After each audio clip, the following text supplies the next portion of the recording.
Hello, I'm Cheryl Meyer, and I'm otherwise known as Cheryl M. Health Muse. And what my goal is to inspire you to lead a healthier life. So when I proposed my podcast, I proposed that we present it in two different segments. The first one is It Feels Good to Feel Good, Future Proof Your Health, where I get to share everything I have learned to return my health back to relative wellness and to live a pain-free life in spite of the fact that I have autoimmune disease. But the second part of my podcast is this episode, and that's Tell Me Your Story, the Health Muse is in. My concept with this is it's all fine and well that you hear me tell my story, but I get a lot of, it's all fine and well that it worked for you, but it's not going to work for me. And I wanted you to hear that there are lots of people out there that have made changes in their lifestyle that have supported their health and brought them back to relative wellness. We all have a couple things in common. We all owned our own health. Whatever the doctor was suggesting we did was going on a parallel path to us making these lifestyle changes where we did things that cleaned up our toxic load. We all pay attention to our body. You'll hear jazz in the background because I want you to listen to the rhythm of your health, and I want you to pay attention to what your body is telling you. My body had been trying to tell me that I was going to topple over into toxic load for some time. I just wasn't listening. So if you clean up your lifestyle and if you listen to your body, you have a very good chance not of being deprived in any way, but returning to feeling darn good. And that's what these podcasts are really all about. So thank you for joining me. This is going to be a Tell Me Your Story, the Health Muse is in episode, and I hope you enjoy it, and I hope that we all inspire you to lead a healthier, happier life. Thank you.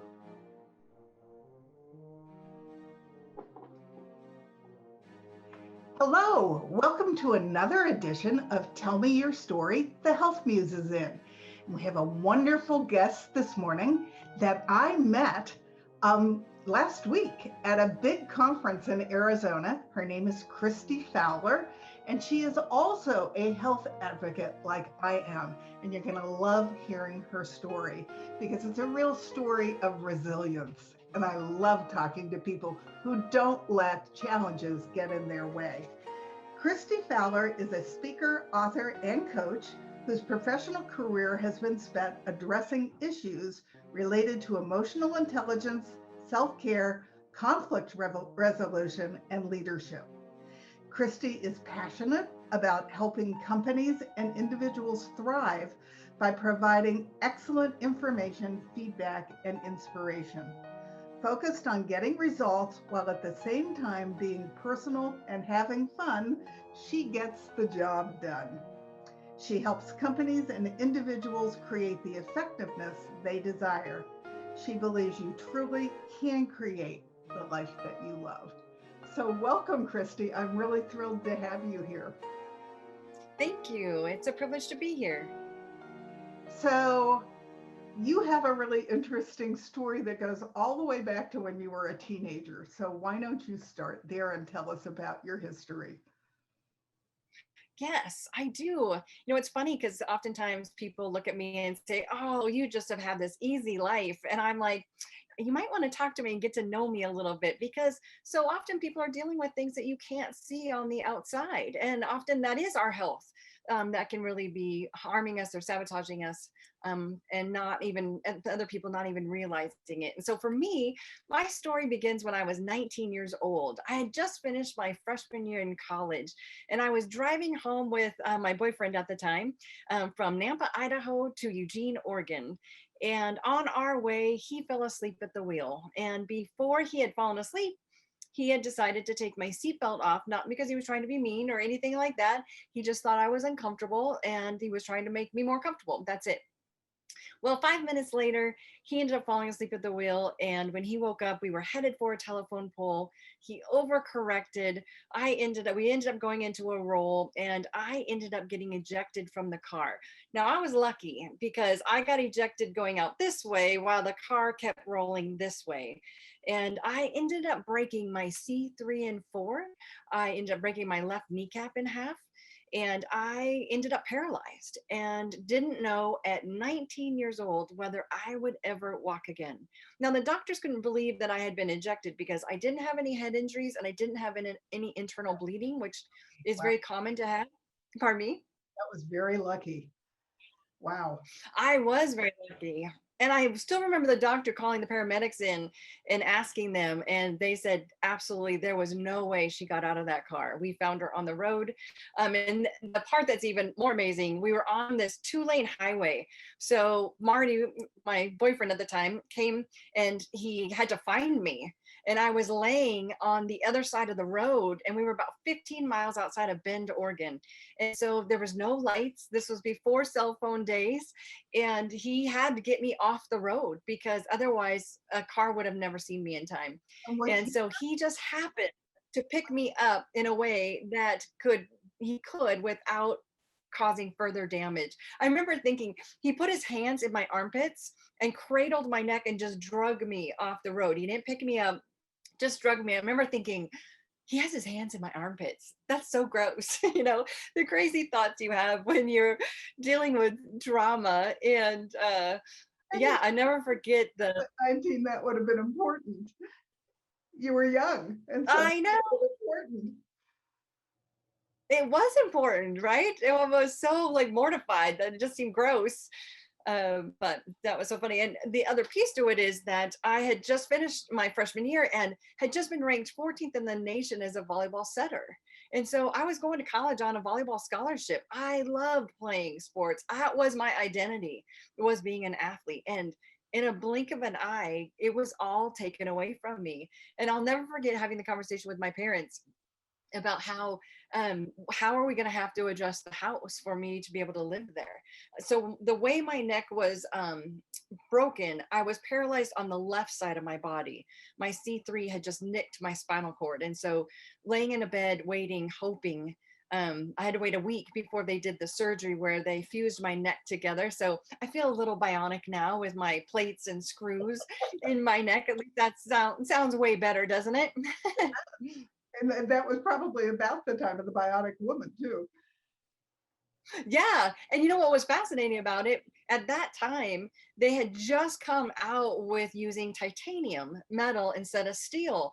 And I can't even imagine being my parents and having to make that decision. Are you willing to try this experimental metal that we are just starting to use? And they said yes. And I'm so glad they did because it was far better than the steel. But that was a brave move on their part. Toxic, which I know because of being a jeweler. So it was a good choice. Ah, I've talked to people who have toxins going into their body from hip replacements and things that have been done to them. So titanium was a good choice for many reasons. awesome. And I didn't even realize that. So thank you. So So for me, and your boyfriend was not hurt, I'm gathering, if he's flying you off the pavement and getting you out of harm's way. yeah, he literally got one tiny scratch on his forehead, and that was it. Now, granted, he had the seatbelt on and he had the steering wheel to hold on to, but yeah, he felt obviously horrible, just horrible that the accident happened. And but for me, that being told, we don't know if you're going to ever walk again. We don't know. We are going to have to wait and see. And I'm kind of a feisty girl. I'm a kind of an ornery one. I don't like being told what to do. Yeah. And especially now as an adult, I guess. But then I was like, no, we'll see. We'll see what happens here. And so I just remember being very determined that that's all I would do is visualize me walking again, because I didn't like this diagnosis of, or being told I would never walk again. Plus, I didn't like the thought of having to live with my parents the rest of my life. No matter how much you love your parents, that would be a hard thing to accept, especially at 19. at 19, and knowing that meant they would have to help me shower and have to help me get dressed and help me, like, no, I'm sorry, I can't do it. I liked my independence. I liked self being able to take care of myself. And so, yeah. And I have wonderful parents. So it was nothing about them, that's for sure. Right. So how long did it take you before you started seeing improvement? So it took me about 6 months before I really started um, feeling or seeing any improvement. I got a little bit of movement, so I had hope. But here I was, this in the best shape of my life.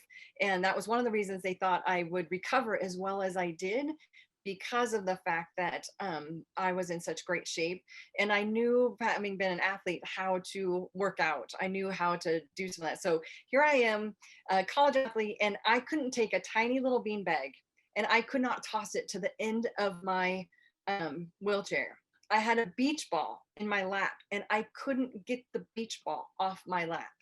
And it was a very humbling experience, to be able to not be able to do such basic things, and the things that you lose, like being able to how to button your shirt or tie your shoes, little things like that that you didn't realize, like, that's a muscle memory. And how did that go away? I remember just looking at my hand going, who are you? I don't even, it was like it wasn't a part of my body anymore. um, it was the strangest feeling. It was like it was there, but it wasn't, because I couldn't feel it or use it. So fascinating. So it took about 2 years to really fully recover. I used to walk with a really bad limp when I first started out. And again, a doctor told me, you will never walk without that limp. And I'm like, watch me. I am not going to be walking with a limp. I didn't, because I knew I could do it. And so I just wasn't going to settle for that. And that's Um, part of the reason you recovered is because you yeah, refused to accept that you could not. And mindset is such an important piece of health.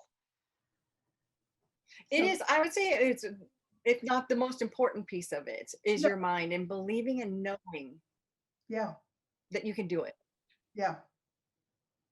So you eventually went back to college. I did. So the accident happened in June, and I was back in college by August, still going through lots of therapy, lots of rehab, with this big, ugly neck brace on, that I had to wear for a year. And I begged the doctor not to do the halo one, that they drill into your head. I begged him, and luckily he listened and gave me a different one that was more around my body and under my chin and stuff. And so, um, yeah, it was a long recovery. I did try to come back and play volleyball, um, but I wasn't able to do it to the level of a college athlete anymore. I had lost a lot of muscle from my injuries. And so, my knee, especially, was probably the biggest hang up for me to be able to have that movement that I would need to play that particular game. And so, I struggled with that. I was depressed about that. I spent Yeah, some time you being told very me that angry when about that. you sent me, you were angry. So how did you get Oh, past anger? you I know would, what was really interesting? I was really angry. And, it's interesting. Anger is a funny emotion because a lot of people don't like it.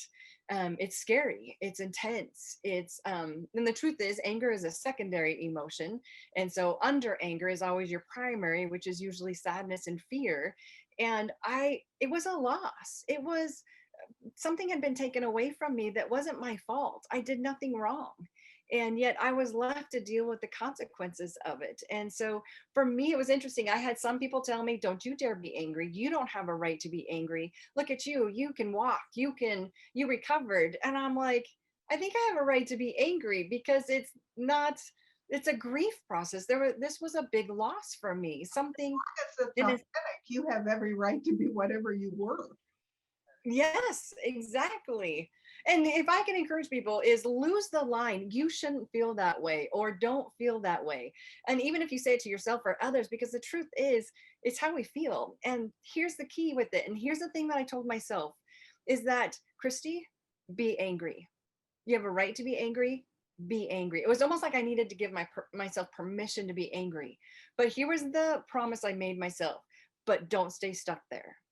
You don't get to stay stuck in your anger, because that's what turns you into the victim. That's what turns you into the poor me instead And of, when the anger starts to go is when you know you've started the healing process.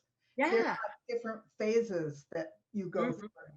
So it was important that you allowed yourself to feel that emotion.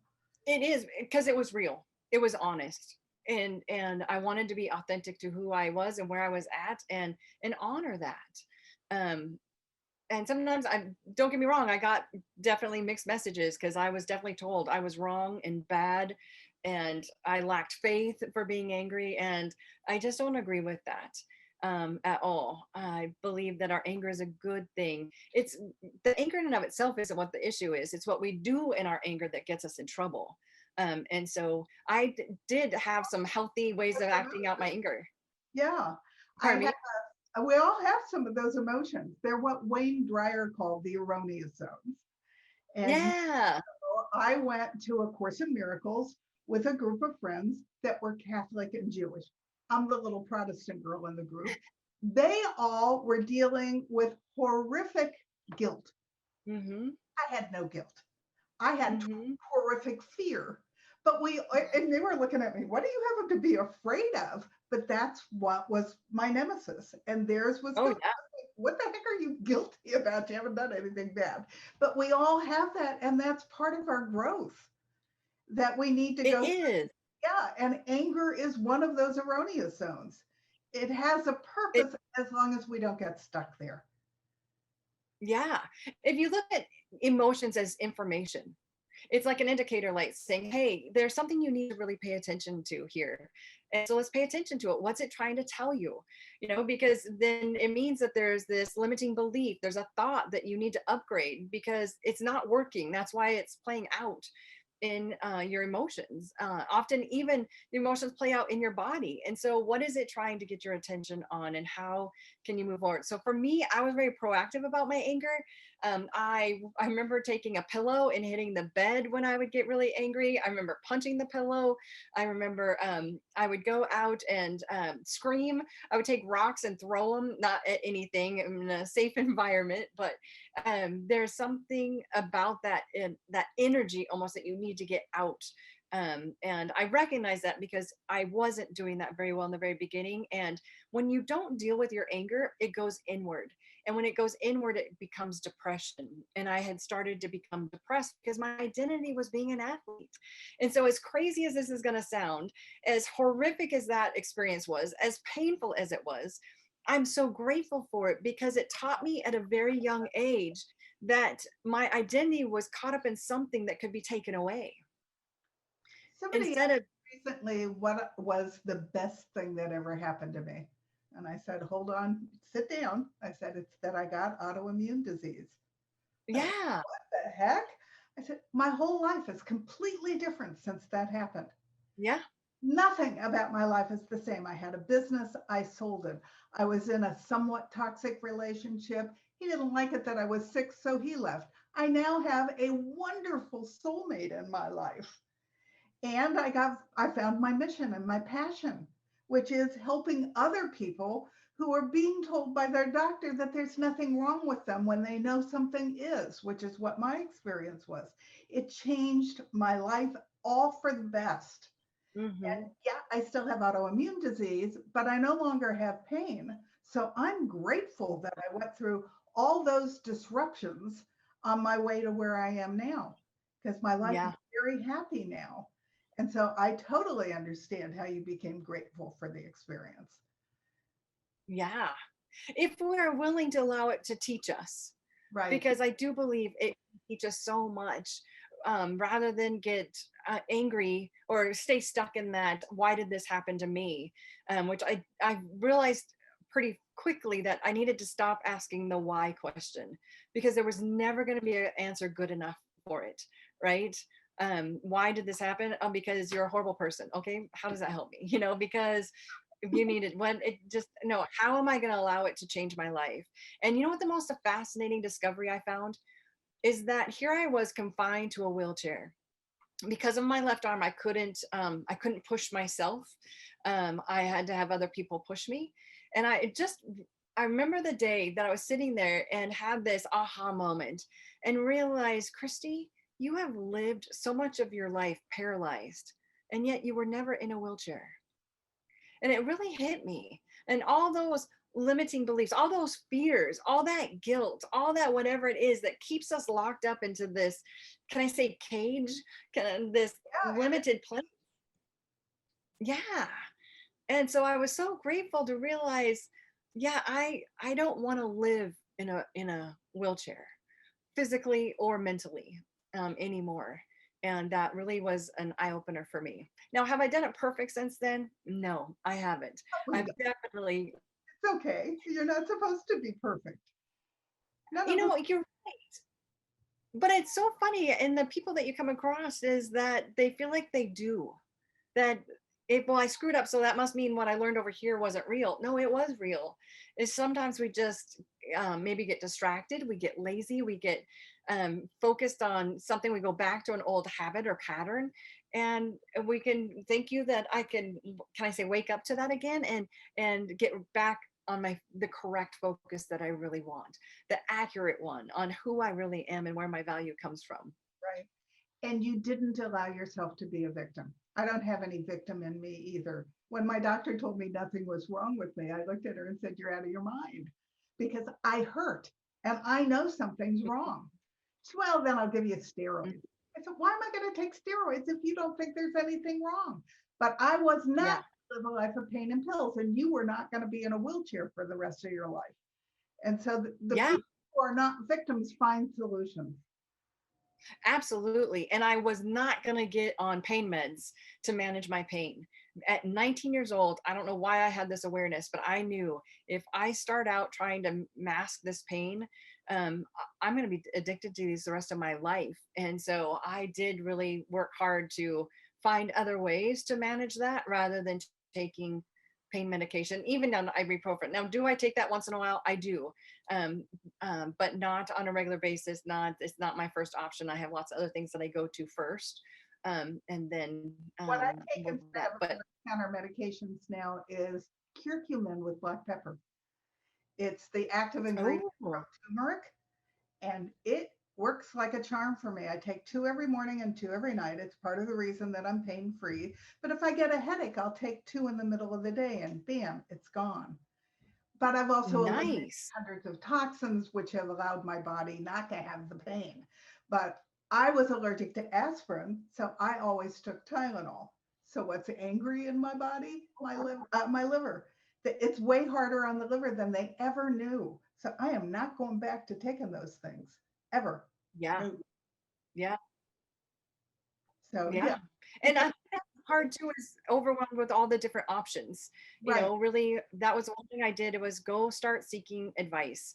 If there's one thing I could encourage people, because I hope people hear my heart with this. We need our doctors, our nurses, and Mhm. our nurse practitioners. They serve an important role, but they're not God, and they don't have all the answers. Yes, that's And if they're not willing to listen to us, then we need to find a new one. And sometimes I just find, oh, they have that white coat, and that's what they said. Okay, is that the answer you want to live with? Because I found back when I was 19 and after the accident, I would get these really horrible headaches, just excruciating, turn into migraines, and would just debilitate me. And I'll never forget going to this neurologist, and he's like, honey, you're just a girl, and girls get headaches. And I was so mad. Like, you are absolutely minimizing who I am and what I've come through. Really, I'm going to sit here and complain about a headache. If I'm here, it is because it has become debilitating. And I understand I have unique situation with my neck, but I and it's wasn't funny. going to let My that. doctor was a woman, but I just talked to another woman whose she thinks her doctor had tremendous gender bias because Mm, she was having horrific hormone problems, and he kept, it's no big deal. Ended up she was having a series of little heart attacks, and she'd actually even had a stroke, and he missed it all. yeah, So yes, we need our doctors. Yes. But most conventional, I ended up with a functional doctor, which was a totally different experience. She did graduate from Yale for medical school, but she had a different approach to the body. But doctors are not gods.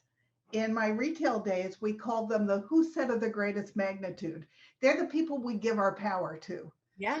because, they must know better than we do. So why would we even think about it or research it?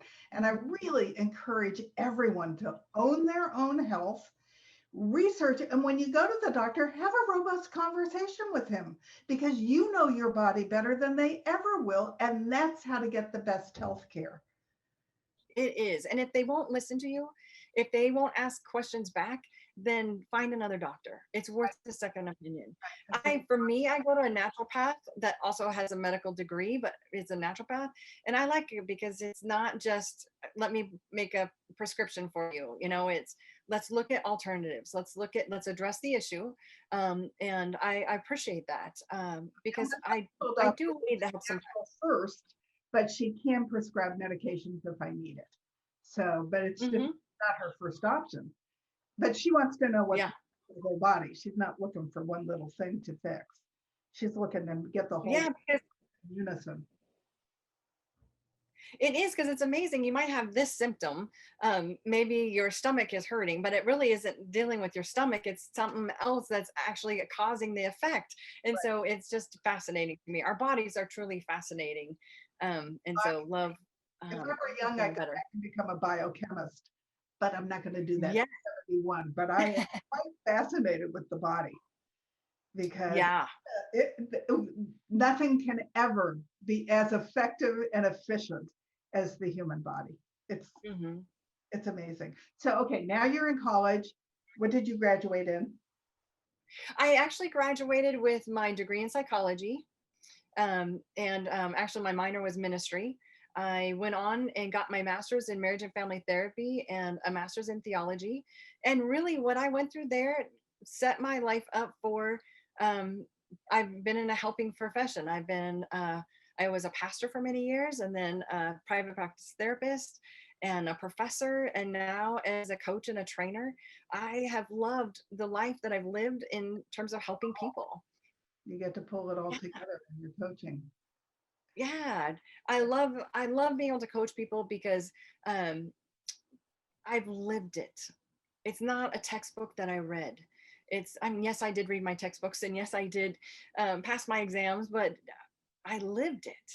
And that's the piece that for me makes the big difference is this isn't some theory out there. This is real life, and it makes a difference. And I have two kids, and they are grown now. They're 21 and 19. And yet for me, I recognize they're still watching me. How am I going to live my life? How am I going to take care of myself, not only physically, but mentally, spiritually, relationally, right? All of those things go into our health. It's not just our physical health because they all play into each other. Yeah, health is much bigger than most people give it credit for. I mean, Yeah, joy is part of health. Laughter is part of health. There's a whole series of things that people sort of put aside that has nothing to do with my health, but it all feeds your soul, feeds your body. It's all very important. it is so important. And I think this is one of my biggest things is that there does come a day it's too late. And for my dad, who I love dearly, he's 76 and he chose a different path, and he never addressed his physical issues. Wasn't great taking care of himself either. Owned his own construction company, worked long hours, didn't eat healthy, didn't manage stress well, and didn't listen to doctors. And now he's paying for it, and now has dementia. Now has he spends $20,000 a year on medications, and has to take medications to treat or counteract other medications. And it breaks my heart because he has missed out on so much in our family because he can't walk very well. He's just overall not healthy. And for me, I don't want to live a life like that. I want to stay active. Yes, may there be some things that come up that I have to deal with. Yes, that might happen. But I'm gonna do everything I can to stay as healthy as I can, because I want someday when I have grandkids, they're gonna be like, Grandma, it's hard to keep up with you. Like, you're a fast walker. That's right. Come on, let's go. Keep up with me. It, can you get him to eat better now? Because he could still, it's never too late to add healthy habits into your routine. Really, if he He, would do it. No, no, no. Okay. And he chooses not to. your mom, does she eat healthier and have a healthier lifestyle? She does. She has a healthier lifestyle, and I'm proud of my mom that she works out faithfully. She um, uh, does her best eating um, healthy. It's hard when cooking for dad. You know, that old school marriage that she takes care of him, and so um, uh, so yeah, it's a challenge. But that's where that piece of, we get to make our decisions, and I get it. That's my dad's generation. We just take a pill and do what the doctor says. And but there were so many things, literally everything besides the dementia. There was everything my dad has he could have prevented by his diet and his exercise, those two things. And that's the part that it does come down to choices, and that's what's hard, because that means we have to own them, and that doesn't always feel good, but it's the When truth. I get out and speak, boomers, which I am one of, are the last people that want to accept what I have to say because they don't want to be deprived. And they're all looking for the magic pill. And I keep telling them the magic pill doesn't exist. There Mm-mm. is no magic pill. The magic pill is food. Mm-hmm. And you're not deprived when you eat real food. You're deprived when you're eating all the crud because you feel Mm. lousy. So, but Yeah. people my age don't want to hear that. Millennials, though, when I'm talking to their parents, they all come and get aside with me because they don't want to go where their parents are going. And so they're Mm-hmm. very interested to buy my books and to hear more about what I have to say because they don't want to go there. And millennials buy more organic food than any other of the generations, which I also think Yeah. is fascinating. And it's partly because they don't want to be like the boomers. And I would Yeah. have been one of those people had I not gotten sick and said, I am not going down this road because I was not Mm-hmm. taking care of myself, nor was I paying attention to what my body was telling me as my toxic load built up for 20 years. I ignored, it went through Yeah. my brain so quick I didn't even stop to think about it. So Yeah. when the 2x4 came down and I woke up and couldn't get out of bed because I hurt so bad, I could no Yeah. longer ignore it. And then I had to own it. Yeah. Yeah, but not And that's a able to. moment. Yeah, I just didn't want to go. I didn't want to go down that road. And my mother had had a very rare disease called multiple system atrophy. And we went Mm. to the leading specialist in Southern California for it. But he had lots of patients. So my mother wasn't his only concern. And it was when there was an internet, and I got in and I read all the medical journals about it. So I would go and with her, and I would actually say, could we try this? And he'd go, who's the doctor here? And I go, but who's the daughter? Humor me. If I'm wrong, Yeah. it'll prove itself out pretty quickly, but humor me.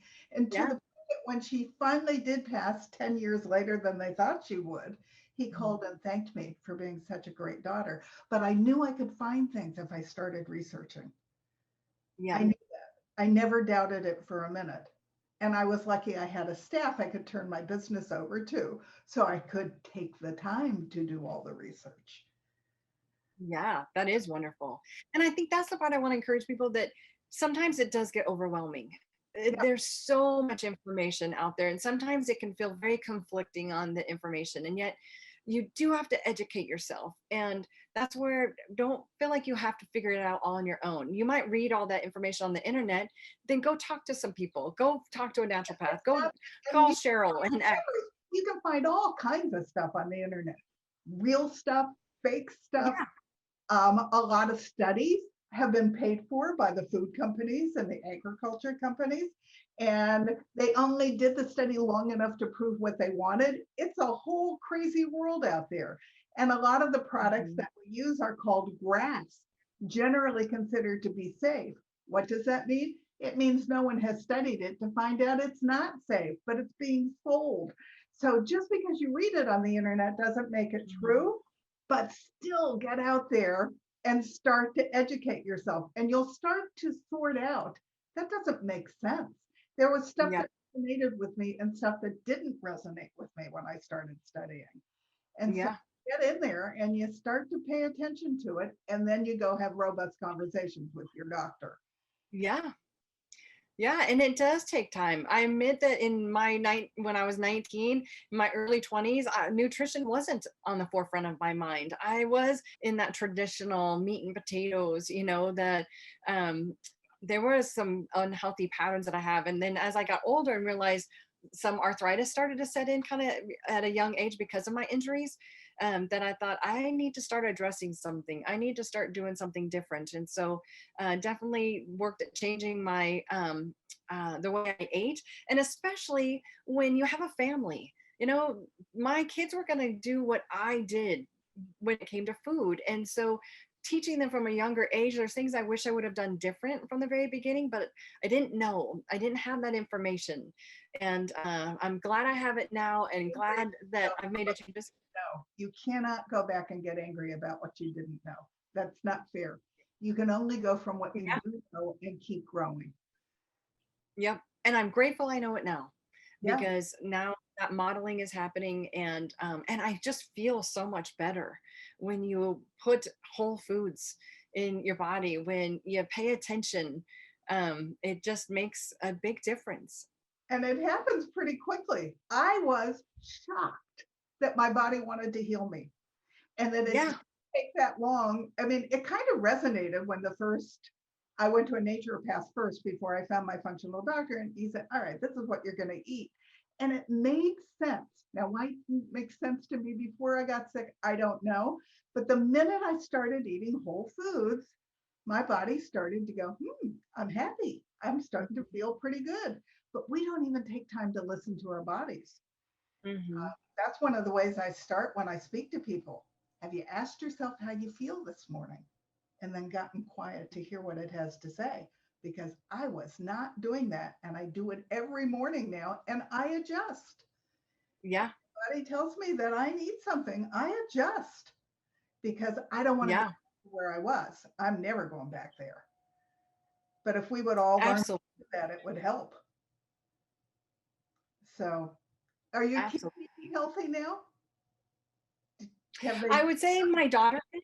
I wouldn't necessarily say my son is, just because he's in college, and he's in that lucky phase of being super thin and thinking that he can eat whatever he wants and it's not going to affect him. And so gently trying to remind him that, but it's not about always your weight, it's about your health, and giving yourself the stuff. And I think that's what bugs me. I'm sad that in our country we haven't done a better job of being honest about what's in things, that it can be written off as healthy, and then it's full of horrible ingredients. For example, my son I went to visit him and he had a bottle of vitamin C, and he's like, look, mom, aren't you so proud of me? I'm taking my vitamin C. I said, let me look at it. So I grabbed it and I'm reading the label. The first ingredient was sugar. The first ingredient. And I said, Cody, I love you, but can I encourage you not to buy these ever again? Like, but he thought he was doing a good job. Right. He thought he was doing being healthy by taking his vitamin, and that's the part that bugs me. These commercials that Lucky Charms and Fruit Loops are healthy because it's fortified with calcium, and it no, it's not. My husband will tell you I actually yell at the TV sometimes when I'm watching commercials Yes. because they make me nuts. The one where the child won't eat their broccoli until it's slathered with cheese sauce all over it Yeah. drives me nuts. But we don't know Mhm. better. Yeah. And it does taste good until you stop eating that way. And then your body starts going black when you do eat that way. But you got to withdraw from all that crud first so that your Yeah. body can tell the difference. Yeah. So I moved more toward vegetarian, vegan way of eating, and I got to tell you, it was an amazing change. I didn't hurt after working out like I used to. I was much easier to maintain weight. And you know what was really interesting is I didn't miss the meat. I didn't miss Yeah.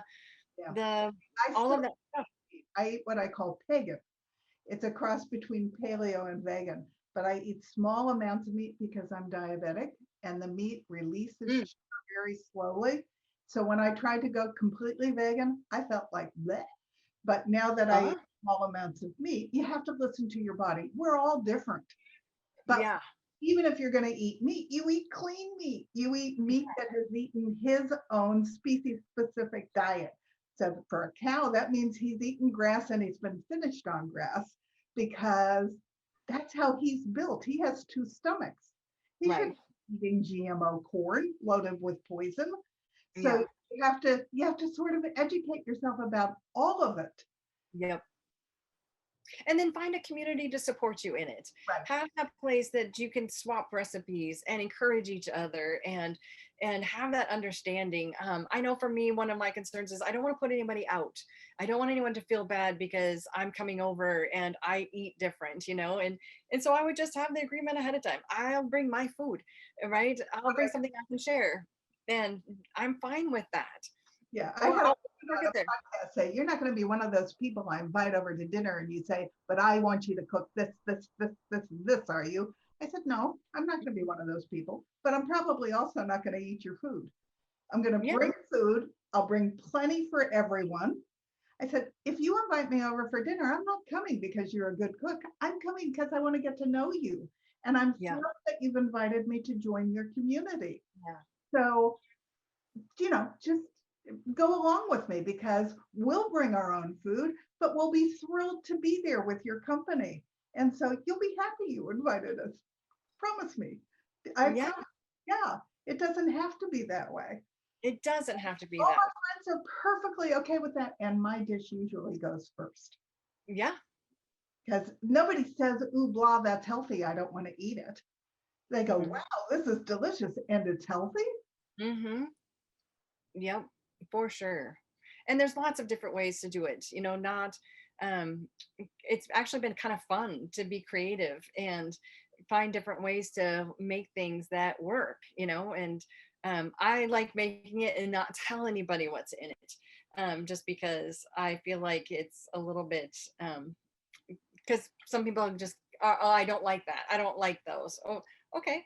But so that's Now, why, I won't tell them ahead of time, but I will tell them afterwards. yes, I'll And tell them after. They have to try. food sensitivity, so I cook really weird. In my Uh, Facebook group, they want me to talk more about cooking. I cook weird because I cook around all these freaking ingredients that my body doesn't handle. And so yeah. I will give you the basics of how I cook, but like I make a white sauce out of half a cauliflower and soaked cashew nuts. That's weird. Ooh, I will admit that's weird, but I make beef stroganoff out it of sounds that. delicious. I make mushroom soup out of that. I make clam chowder out of that. And it works because you Wow. put all the other stuff in it that the dish would take. You're just not using milk because my body won't handle the milk. So yeah, you get very creative and and then somebody will start to eat it and go, "This is cauliflower?" Yes, it's one of the world's most versatile vegetables. Yep. It is. Yeah, that's for sure. And I realized for me, one of the things I had to recognize is that I have a tie to food because of my family. Food was a love language. It was a bonding time. It was something that we looked forward to. When we sat at breakfast, we started talking about what we were going to eat at lunch. And when Right. at lunch, we started talking about what we were going to eat at dinner. It was a family thing. We're all going to get together for Christmas, and we're already talking about what are we going to eat? What is mom going to make this? Is dad going to make that? And because there is something about the traditions Uh, of food and recognizing, that's my tie to it. John and I last Christmas, we've only been married 5 years, we made a list of all of our favorite holiday dishes. And then we came up with ways that we could make them way healthier that my body would accept. So he made Polish klopkis. I'm probably pronouncing it wrong, but they're cabbage rolls that have a meat and rice filling. And there's Hmm. someone in Sedona who makes us homemade V8 juice. So we used that without any chemicals to make the sauce, and they turned out fantastic. And what I was really craving was my mother's spinach casserole that had a lot of cheese in it, which I can't have, but we use vegan cheese, and my mother's strawberry parfait pie, which I made with grass-fed beef gelatin and real Oh, strawberries instead of jello. And yeah. although I made a huge mess in my kitchen because it was going out of the blender and all over the counter, and it was a mess. It turned out pretty darn good, and not that far away from the heavy sugar icky one that I grew up with, but it still brought back all of the feelings of family love and Hmm. so, if you want to be healthy, there Yeah. are ways to do it without Yeah. giving anything up. I am not deprived. I Yeah. am a foodie that figures out a way to get it done. And there is, like, I hear that a lot. So I have some recipes that have half a cup of brown sugar, and I discovered that a little cup of the unsweetened applesauce works as a great substitute. You would never know. Instead of using an egg, you can use a tablespoon of flaxseed in water. Works the same. And the truth is, if you ate it, you would never know. And I think that's the piece, is that there are answers, there are opportunities, but we do have to kind of dig for it just a little bit more and look, or ask questions. I'm grateful because my sister Jamie has her PhD in nutrition, and so I have a go-to person that I can ask my questions, and she's got lots of answers for me. And so, and then brainstorming together can be a fun way to do it. So, And community, as you said, is one of the most important, it's number one on health. And there's mhm. something now called the 3 degrees of separation. We know about the degrees of separation so that you know somebody who knows everybody in the world. 3 degrees of separation are the people within 3 degrees of your social circle are the ones that impact your body and your health the most. Oh, wow. I find that really interesting. I Yeah. listened to a whole thing about that online and now I can't find it, but there's a woman who talked about how she actually teaches the 3 degrees of separation and it's important. It So is important. And yeah, I do want to encourage, because as much as food is important, because it is, but our mental part is also very important. And those messages that we're constantly telling ourselves, and the thoughts, and I'm a huge fan of meditation. I believe it makes a big difference. And it's funny because I run into people a lot that go, no, I can't do meditation, I can't do meditation, that I just can't do that. Can I just encourage you, actually you can, because I think sometimes you just need a new understanding of what meditation is. Ideally, yes, that you could get to a place that you can calm your brain down to having no thoughts, but it's really sitting back and watching your thoughts, that your thoughts are just thoughts, they're not you. Because often your thoughts are wrong, and they and don't, learning to challenge those things. sometimes your thoughts, they're not telling you the truth. They're not. And sometimes we have to ask ourselves, is that really true? Is that really true that I'm deprived? Is it really true that I'm unlovable? Is it really true that I can't figure this out? Is that really true? Right. And yet it's just the habit we go to that feels so natural and normal. Often it's what we were modeled, and bringing that awareness to be able to really address it. For me, one of the biggest things I because it's something I have to practice, is that learning to be present right here in this moment. I'm a doer. I like getting things done. I'm active, right? I like accomplishing things, but sometimes that actually hurts me because it keeps me in the future or it keeps me in the past instead of just this moment right here. In this moment, as we sit here and talk, everything is okay. Everything is okay. We are just right here in this moment. And I admit that this is one I wish I would have learned sooner, but I'm so grateful I learned it now, When I and got that to it the is place, I being lived in my incorporated. past for a long time. That's where my fear came from. And yeah, you can't live in the past. You can't do anything about it. All we really have is today. And if you're living in Mhm. the future and waiting for something in the future, that's not doing you any good either. You have to be present. I Yeah. agree with you 100%.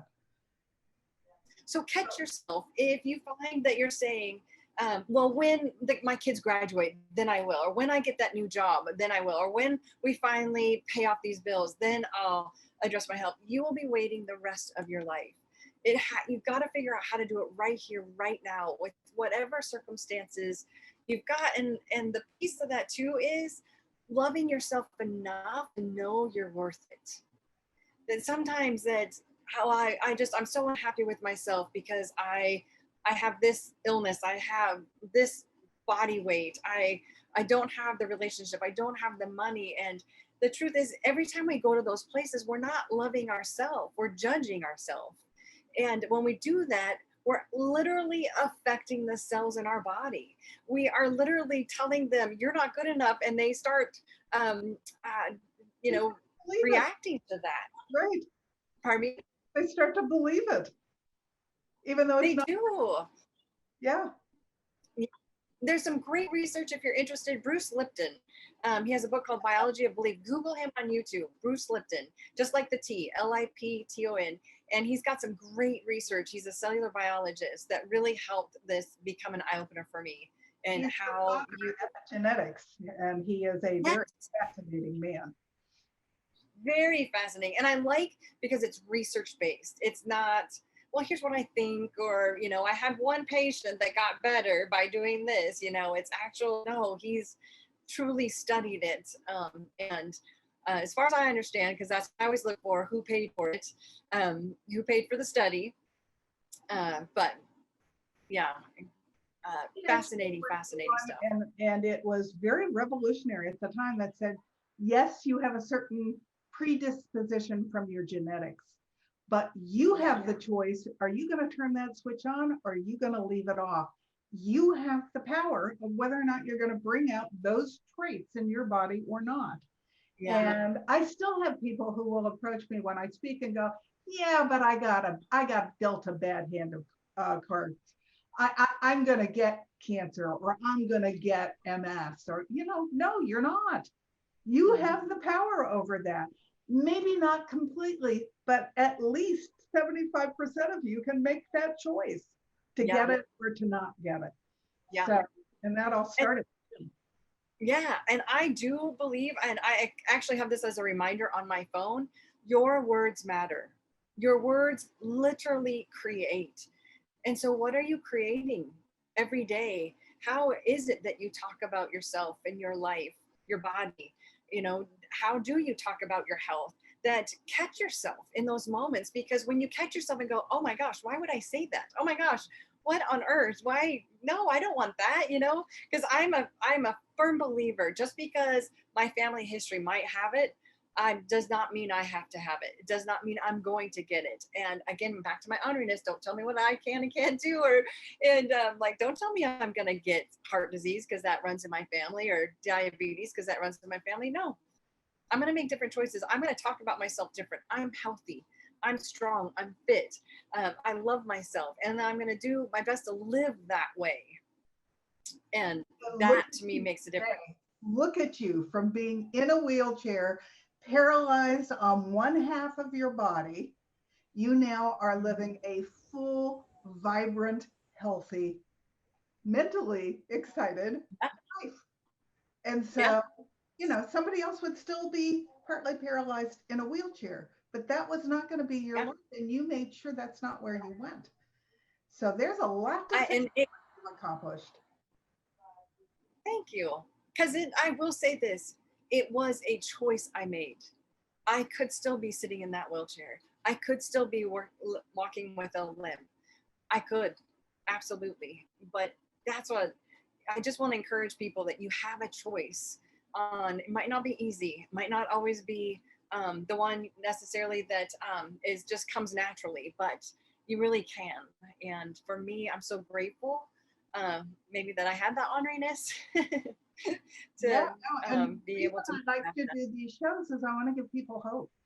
No matter where you are, your health today does not mean that this is where you need to be. You have the power. Start to research, start to own it, start to change your lifestyle, and you can make a huge difference in your health and your life. Don't get bogged down and stuck in this stuff because it's not where you have to be. And Yeah. your story So will one thing bring a lot of people hope, and that's wonderful. So if I you were sure to go hope. back now and ask your pre-accident self what you would like to tell, what would you like to tell that person today? Go My back. pre-accident. Uh, you are so much more than an athlete. You are so much more than the way you're living your life. That it is okay to love fully, live fully, and that you are so important. You matter so much that the person or the thing you want to invest in is you. Right. Take Always. care of you. Now, tell us a Yeah. little bit about what you're doing now, because I know you're working with clients. So why would a client come to you and what can you help them with? So for me, what I am really working on is helping people awaken to your authentic self. Because so often we are living this story that we were taught from childhood, taught from different events in our life, and it's not true to you. It's not who you really are. And there's a part of you that can feel it. You know it. You beat yourself up. You judge yourself so harshly. And why I like working with this group, because I know it. And I have lived my life too long in those places myself, and I know the damage it can do and how painful it is to live like that. And it's like, you know, that life could be so much better. You know that you should be loving your life, but you're not right now.